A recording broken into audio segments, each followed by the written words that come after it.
নির্বাচন কবে হবে অন্তর্বর্তী সরকারকে তা দ্রুতই জানাতে হবে বলে মন্তব্য করেছেন বাংলাদেশ জাতীয় পার্টি বিজেপির চেয়ারম্যান আন্দালিব রহমান পার্থ। বৃহস্পতিবার রাজধানীর একটি হোটেলে মতবিনিময় সভায় অংশ নিয়ে তিনি আরও বলেন, এই অন্তর্বর্তী সরকার দুর্বল, জনগণের সাথে দূরত্ব সৃষ্টি হচ্ছে তাদের। এভাবে চলতে থাকলে ফ্যাসিস্টরা সুযোগ পাবে। এদিকে তত্ত্বাবধায়ক সরকার ব্যবস্থার পুনর্বহালের প্রস্তাব করেন জাতীয় পার্টির চেয়ারম্যান জি.এম. কাদের। প্রধানমন্ত্রীর ক্ষমতা কমিয়ে রাষ্ট্রপতির ক্ষমতা বৃদ্ধির পাশাপাশি সংবিধান সংস্কারে ১৯ দফা প্রস্তাব দেন তিনি।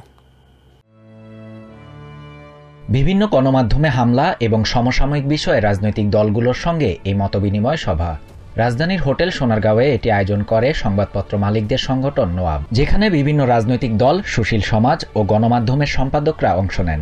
সবাই বাংলাদেশ জাতীয় পার্টি বিজেপির চেয়ারম্যান আন্দালিব রহমান পার্থ বলেন, কবে নির্বাচন হবে তা দ্রুতই জানাতে হবে অন্তর্বর্তী সরকারকে।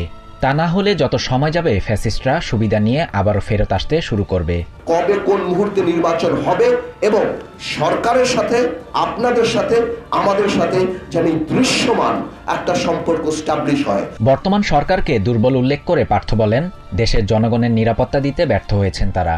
এমনকি জনগণের সাথেও দূরত্ব সৃষ্টি হচ্ছে সরকারের। তাই নির্বাচনের মাধ্যমে ভালো হোক খারাপ হোক জনগণই বেছে নেবেন তাদের পছন্দের সরকারকে। এদিকে সব দলের অংশগ্রহণ ছাড়া নির্বাচন হলে তা গ্রহণযোগ্য হবে না বলে মন্তব্য করেছেন জাতীয় পার্টি চেয়ারম্যান জি.এম. কাদের।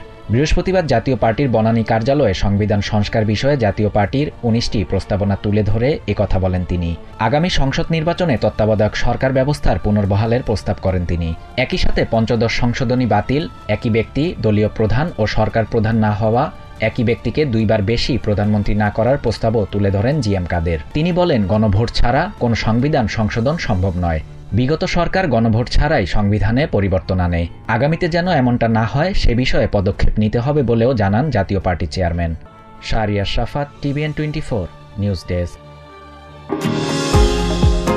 নিউ ইয়র্ক থেকে সম্প্রচারিত TVN 24 টেলিভিশন বিশ্বজুড়ে বাঙালির কণ্ঠস্বর।